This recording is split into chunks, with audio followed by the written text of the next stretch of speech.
हामीले यो समानुपातिकको बन्द सूची पेश गर्ने कामलाई खास गरी दुई चरणमा बाँडेर सेवा प्रवाह गरिरहेका छौँ।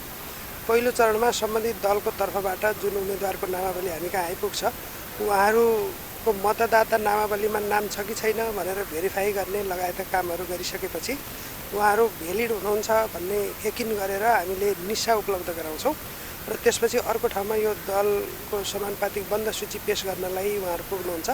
त्यहाँ चाहिँ यतापट्टि भेरिफाई गरेर दिएको निशाका आधारमा त्यो शाखाले यो बन्द सूचीलाई दर्ता गर्ने काम गर्छ।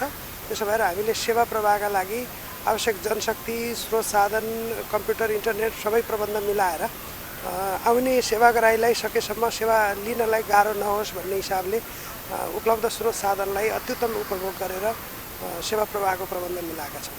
हामीले यो प्रतिनिधि सभा सदस्य निर्वाचन ऐनको अनुसूची 1 अनुसार विभिन्न समूहको प्रतिनिधित्व मिलाउनु पर्ने जुन कानुनी व्यवस्था छ त्यो अनुसारको प्रतिनिधित्व मिलाउनको लागि राजनीतिक दलहरूलाई उहाँहरूले तोकेका प्रतिनिधिहरूलाई अभिमुखीकरण कार्यक्रम पनि अस्ति 8 र 9 गते सम्पन्न गरिसकेका छौँ।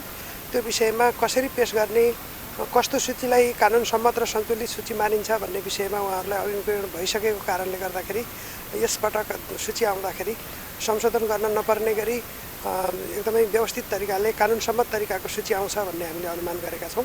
र यद्यपि त्यसमा केही तलमाथि परेछ भने आयोगले सच्याउनको लागि फेरि 21 गतेदेखि 27 गतेको समय दिने गरी निर्वाचन कार्यक्रममा कार्यतालिका प्रकाशन भइसकेको छ। त्यो सम्भावना पनि बाँकी नै छ। तर पछि सच्याउने भन्दा पनि अहिले नै सच्याउन नपर्ने गरी आयो भने उहाँहरूको पनि कार्यबोझ कम हुन्छ र निर्वाचन आयोगको पनि कार्यबोझ कम हुन्छ भन्ने हिसाबले अभिमुखीकरण लगायतका कार्यक्रमहरू सम्पन्न गरिसकिएको छ र सन्तुलित तरिकाको सूची आउँछ भन्ने कुरामा हामीले विश्वास गरेका छौँ। हामीले निर्वाचन आयोगको वेबसाइटमा यसको समानुपातितर्फको निर्वाचन कार्यक्रम प्रकाशन गरिसकेका छौँ। यो नेपाल राजपत्रमा पनि प्रकाशन भइसकेको छ। त्यो हिसाबले 13 र 14 गते उहाँहरूले यो बन्द सूची पेश गरिसकेपछि 15 गतेदेखि 20 गतेसम्म निर्वाचन आयोगले यसलाई भेरिफाई गरेर मिलेको छ कि छैन, समानुपातिक प्रतिनिधित्वका लागि कानुन सम्मत तरिकाले यो सही सलामत छ कि छैन भन्ने हिसाबमा हेर्छ। त्यसपछि कतै सच्याउनु पर्ने रहेछ भने उहाँहरूलाई 20 गते हामी सूचना दिन्छौँ अनि 21 गतेदेखि 27 गतेसम्म उहाँहरूले त्यसलाई सच्याएर पेश गर्नुहुन्छ। त्यसपछि पनि फेरि त्यसको दाबी विरोध फिर्ताका लगायतका कार्यक्रमहरू छँदैछन्। त्यो हिसाबले चाहिँ हामीले निर्वाचन कार्यक्रम यो निर्वाचन आयोगको वेबसाइट नेपाल राजपत्रमा पनि प्रकाशन गरिसकेको कारणले यो सबैलाई जानकारी नै छ भन्ने विश्वास हामी गर्छौँ। र त्यही अनुसार अहिलेलाई बन्द सूची दर्ताको समय हो। त्यसमा केही संशोधन पर्ने भएमा पछि संशोधनको अवसर पनि पाइन्छ। यो सामूहिक रूपमा आउने भएको हुनाले आज हामीले यो सबैको व्यक्तिगत रूपमा सो घोषणा लिँदैनौँ। तर पनि यो आचार संहिताको विषय भएको हुनाले सबैलाई आकर्षित हुन्छ नै।